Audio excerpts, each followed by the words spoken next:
처음 취임 일성이 사실은 이재명 대표와 개딸 전체주의를 공격하는 것이었죠. 그 이후에도 사실은 기존의 국민의힘의 주류가 하던 것과는 크게 다른 메시지는 안 나오고 있어요. 김건희 여사 특검법에 있어서도 그렇고, 뭐 비대위원 인선이라든지 그 후에 여러 어떤 면모들에 있어서도 주류와 크게 다른 메시지는 없어요. 그러니까 우리가 외모에 좀 너무 치중해서 좀 잘못된 판단들을 하고 있는, 아니면 약간 왜곡된 판단들을 하고 있는 건 아닌가.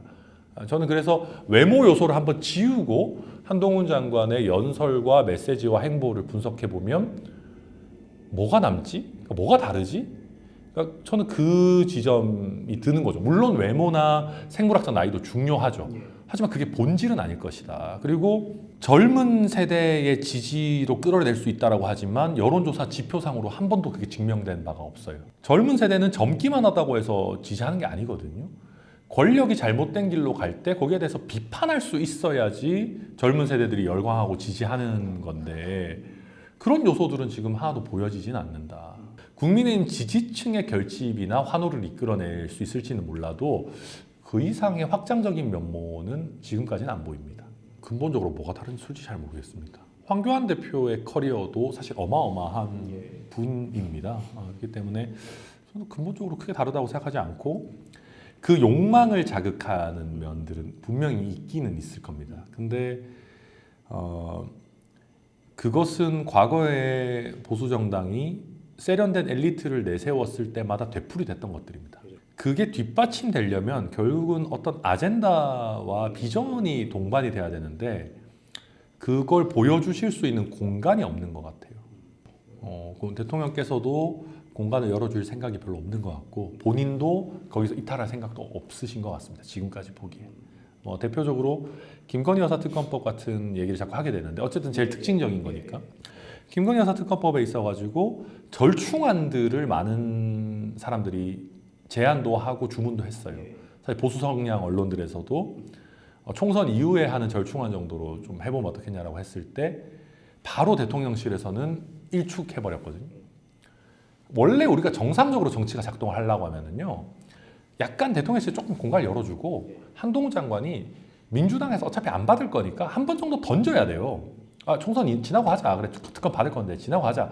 그럼 민주당에서 무슨 소리냐, 너 니네는 우리 언제 기다려줬냐, 이재명 수사는 그럼 총선 지나고 했냐, 절대 안 된다라고 하면, 그때 한동훈 장관이 야 그건 봐라, 이거 총선용 기획 아니냐, 너무 이러면 우리도 받을 수가 없다. 한 번 정도는 티키타카를 해서 이게 총선용 기획이라는 거를 명확하게 하고 최소한의 명분을 챙기고 나갔어야 돼요. 근데 이거조차 할 공간을 안 열어준다는 거잖아요. 그런데 어떻게 한동훈 장관이 무슨 기존과 다른 모습을 보여줍니까? 그리고 미안하지만 자기 공간이 없으면은요, 공간을 만드는 게 정치인의 임무예요. 근데 그럴 의지도 없어 보여요. 그냥 지지층의 환호를 받는 정도로 지금 가시고 있는 것 같습니다. 비대위원 중에 그나마 다른 목소리가 나왔기 때문에 우리가 많은 주목을 하는 거죠. 근데 한번 시계를 약간만 돌이켜보면은, 조사마다 좀 다르지만 김건희 여사 특검법 받아야 된다라는 국민 의견이 60, 70% 정도 되고, 보수층에서도 조사마다 다르지만 한 40, 50% 정도씩 됩니다. 그러면 국민의힘의 비대위원이 몇 명인지 모르겠지만 한 10명, 9명이면 되는 것 같은데, 그 중에 특검 받아야 된다라고 하는 사람이 한둘은 있어야 돼요. 근데 그게 없었어요. 사실은 없었다가 이제 그러면 특검은 어차피 받아야 되는 거고, 그 보완책을 논의하자라는 목소리가 이제 처음 하나 튀어나온 거거든요. 이게 너무 목말라 있기 때문에 그 자체로 의미가 있어 보이지만 사실 그게 무슨 그렇게 큰 의미가 있나. 플러스 한동훈 위원장은 지금도 김건희 특검이라는 표현도 쓰기 싫어해서 도이치 특검이라고 하세요. 저는 그거 처음에 듣고 무슨 독일을 특검하는 걸 봤어요. 그러니까 그런 상황에서 저 얘기를 하는 건 다소 좀 공허할 수밖에 없다. 그리고 김건희 여사에 대한 여러 조치들이 필요했다면 선제적으로 나왔어야지, 이제 특검 때문에 못 이기면서 나오는 것도 문제가 좀 있지 않나라고 봐요. 근데 제도로 영부인을 얽매야 된다라고 하는 게 얼마나 불행한 생각입니까? 영부인께서 본인이 어떤 성찰을 담아가지고 과거에 내가 내조만 하겠다라고 했었었는데 안 되더라. 그리고 국가를 위해서도 영부인의 어떤 외교적인 역할이나 여러 역할들이 필요하다. 제가 그 과거에 이야기한 거에서 좀 실제 달라진 거에 대해서 좀 양해해 주십사. 그리고 제가 지금까지 여러 뭐 어떤 행동들이 있어 좀 부족한 면이 있었다면 앞으로 성찰하겠다. 라는 얘기가 나와주면서 플러스로 그러면 제도적으로도 어떤 특별감찰관이라든지 뭐 제2부속실이라든지 뭐 민정수석실의 어떤 뭐 옛날에 특감반이라든지 이런 부분들을 같이 그러면 보완해 나가서 국민들의 걱정을 덜어드리겠다라고 한다면은 의미가 있는 거겠죠. 근데 그게 아니라 본인은 성찰이나 반성을 하시는 게 없는데 안 보이는데 집권 여당의 비대위원이 제도로 영부인을 올가매야 됩니다. 라는 얘기가 나오는 것 자체가 저는 선후가 좀 바뀌었다. 그래서 저는 좀 불행한 상황이다라고 평가합니다. 어떻게 평가하세요? 저는 뭐 의미 있는 발언이었다고 생각하고요. 그런 논의들도 좀 본격화해봐야 된다고 생각합니다. 그러니까 5.18 민주화 운동이라는 것을 우리가 흔히들 뭐 5월의 정신, 뭐 광주 정신 이런 식으로 많이들 쓰는데 그 정신을 그럼 우리가 구체적으로 어떻게 평가할 것인가? 왜냐하면은 뭐 그렇게 그리 멀지 않은 40여 년 전에 있었던 4년 됐죠 이제 40 뭐 있었던 역사적 사건을 헌법에 넣는다라고 하게 되면은 헌법 교과서에 거기에 대한 해석이 붙을 수 있어야 돼요. 주석서가 나올 수 있어야 되거든요. 특히 다른 법도 아니고 헌법이면 무조건 나올 수 있어야 돼요. 그러면 그 역사적인 의미 아니면 헌법적 의미를 어떻게 규정할 것인가에 대한 좀 근본적인 논의 같은 것들을 촉발시켜 볼 필요도 있어요. 그냥 이제 뭐 많은 분들이 넣자고 하니까 저희 넣겠습니다. 이거는 사실 책임 있는 자세는 아니거든요. 그래서 그런 부분에 대한 좀 근본적인 성찰이 있어야 되고, 근데 뭐 어쨌든 5.18 민주화 운동에 대해서는 뭐 어떤 지역의 민심과 또 부합하는 그런 쪽으로 가는 것은 저는 뭐 평가합니다. 그러니까 접촉의 어떤 강도나 진지함의 차이가 있습니다. 지금 당장이라도 합류하겠다라고 합류를 확정적으로 이야기하고 계시는 분도 있고요. 근데 대부분의 의원들은 저희와 구체적인 내용들에 대해서 상의는 하고 있지만 아직까지는 합류를 공식화하지는 않고 있는 분들이 대부분이죠. 근데 이제 저희가 의미 있게 보는 거는 어떤 신당에 올 수도 있겠다라는 전제에서 이런저런 질문을 저희와 주고받고 있는 것을 기준으로 한다면 한 10명 될 겁니다. 뭐 10명 더 될 수도 있을 겁니다. 적극적이라는 네, 어느 정도. 근데 그 중에서도 정말 그 어떤 합류를 염두에 두고 사실 지역구에 대한 얘기라든지 뭐 어떤 역할이라든지 이런 걸 더 구체적으로 하시는 분은 또 조금 더 범위가 줄어들 것이고, 그래서 뭐 5명에서 10명 사이 정도 진지한 분들은 그렇게 보셔도 큰 문제는 없을 것 같습니다. 그 자체가 뭐 엄청난 목표라고 하기보다는 그렇게 될 수 있다고 저희는 봅니다. 지금 많은 분들이 그러면 이제 너네는 뭐 이삭 죽기만 노리냐 이런 비판들도 하시는데, 지금의 정치 상황이 좀 재밌는 게 알곡 죽기도 좀 가능한 상황으로 보입니다. 이게 각 당의 의미 있는 정치 활동을 해왔던 소신파 의원들이 사실은 떨어져 나오고 있고, 뭐 원칙과 상식도 그런 멤버들인 것이고, 나름 결이 다른 메시지를 내려고 노력했던 각 당의 중진 의원들도 뭐 권력자에 의해서든 아니면은 뭐 극렬 지지층에 의해서든 다 지금 배제당하고 있는 그런 상황입니다. 그러면 저희는 상대적으로 양질의 여야 국회의원들을 합류시킬 수 있는 상황이고, 지금 양당이 공천을 민주적으로 공정하게 할 것 같아 보이지 않아요. 그렇다면 이탈하는 알곡의 숫자가 20명 이상이 될 수도 있겠다. 저희는 뭐 예상하고 기대하고 있습니다. 네, 저희도 좀 아쉽다고 뭐 좀 더 높여야겠다 생각하고, 그래서 저희도 지금 집중하고 있는 것이 지금 저희와 이렇게 그 대화를 나누고 논의하는 의원들만 해도 적지 않아요. 그러면 오히려 더 중요한 거는 저희가 지지율을 높여서 이분들이 걱정 없이 합류할 수 있도록 하는 과정이죠. 그래서 저희는 1월, 2월 다른 것보다도 지지율 높이는 거에 사실 집중을 하고 있습니다. 그렇게 해야 된다고 보고, 결국 국민들을 설득을 해야 되는 게 이게 떴다방 정당이 아니고 정말 대한민국 정치의 큰 흐름을 만들어낼 수 있는 정당일 것이다라는 설득을 하는 거에 저희는 뭐 나름 최선의 노력 다 하고 있습니다. 다 장단점들이 있습니다. 장단점이 있고 지금 개혁신당 입장에서 가장 고심하는 지점은 서로의 어떤 정체성이나 경쟁력을 어느 정도 온존하면서 연대하는 게 가능할 것인가. 그게 아니면 깎아 먹기만 하는 연대가 돼서는 의미가 없는 것이니까 그 구체적인 어떤 형태나 어떤 명분이나 이런 부분들을 좀 더 많이 고민하고 있습니다. 그거 플러스 해서 지지층의 실망뿐만이 아니라 내부에서 또 지분 싸움만 하는 모습이 펼쳐지거나 아니면 또 내부에서 서로의 스타일을 존중하지 않아가지고 또 분란이 일어나는 일들이 있을 수 있습니다. 그러니까 저는 정당이라는 게 민주적이어야 되고 어떤 뭐 정책에 있어서나 노선에 있어서나 얼마든지 토론 당연히 해야 되죠.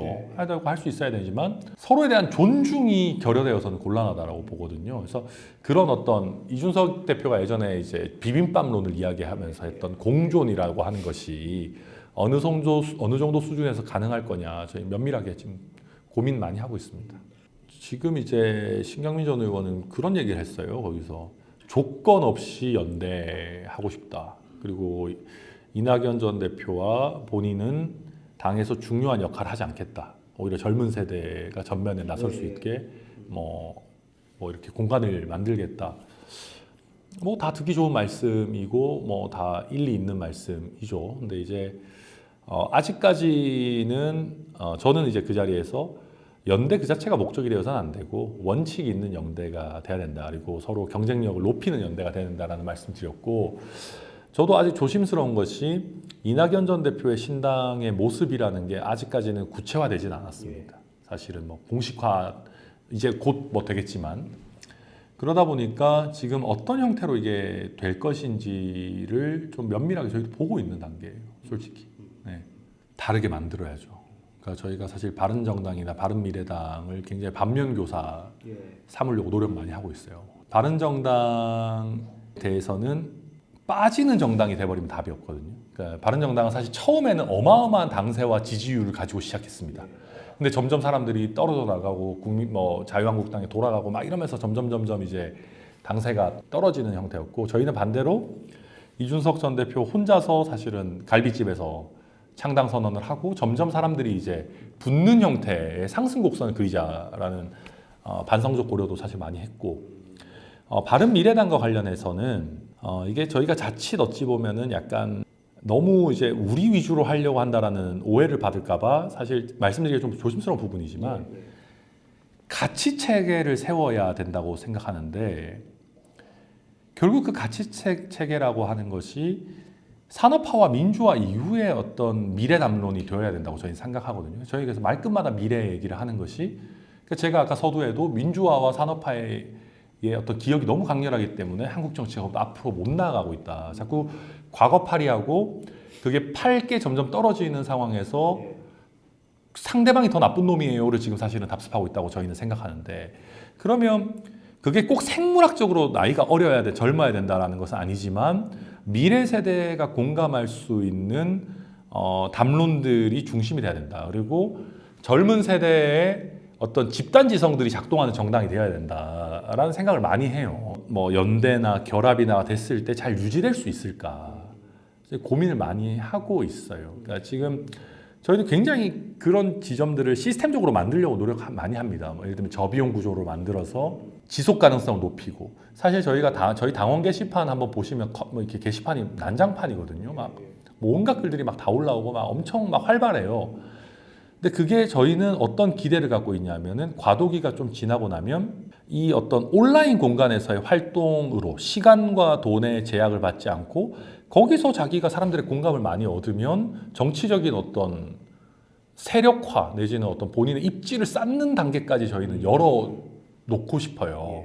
그게 어떻게 구현될지 저희도 봐야 되겠지만 그러니까 저희가 어떻게 보면 과거의 어떤 시간과 돈과 조직이 굉장히 중요한 정치에서 정치의 모습을 조금 바꾸고 싶어 하는 노력들이 있는데 이게 연대나 합당이 됐을 때도 저희가 중요하게 생각하는 이런 방법론적 부분에서도 서로 동의 내지는 존중이 될 수 있을 것이냐 그런 것들 저희는 이제 중요하게 보고 있습니다. 정치하는 스타일에 대한 존중들도 필요하다고 봐요. 예컨대 이준석 전 대표나 뭐 저도 그렇고 허은하 이기인 위원장들도 마찬가지인데 되게 빨라요.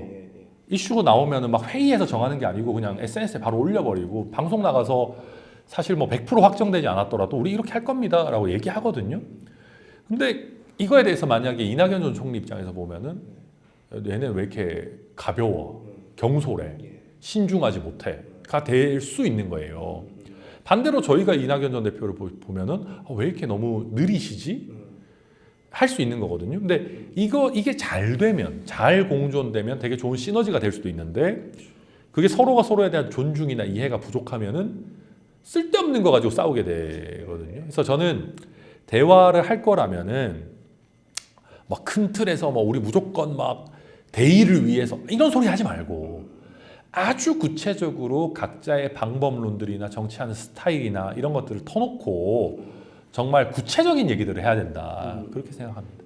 그러니까 이게 유승민 전 대표에 대해서는 저희가 뭐라 말씀드리기가 굉장히 조심스럽습니다. 왜냐하면 저희가 이래라 저래라 하는 것처럼 비춰서는 안 됩니다. 그러니까 유승민 전 대표는 본인이 결단을 하실 것이고 저희는 당연히 저희 쪽과 함께 해주시기를 바라고 있고 그럴 거라고 기대는 하지만 결국 그거야 이제 유승민 전 대표님의 결단이니까 저희가 뭐 이래라 저래라 할 수 있는 상황 아니다. 뭐 그렇게 생각합니다. 뭐 간접적으로도 얘기하고 뭐 그런 정도로 하고 있습니다. 결국 지금은 이제 본인이 결단하실 시기 아닌가 생각합니다.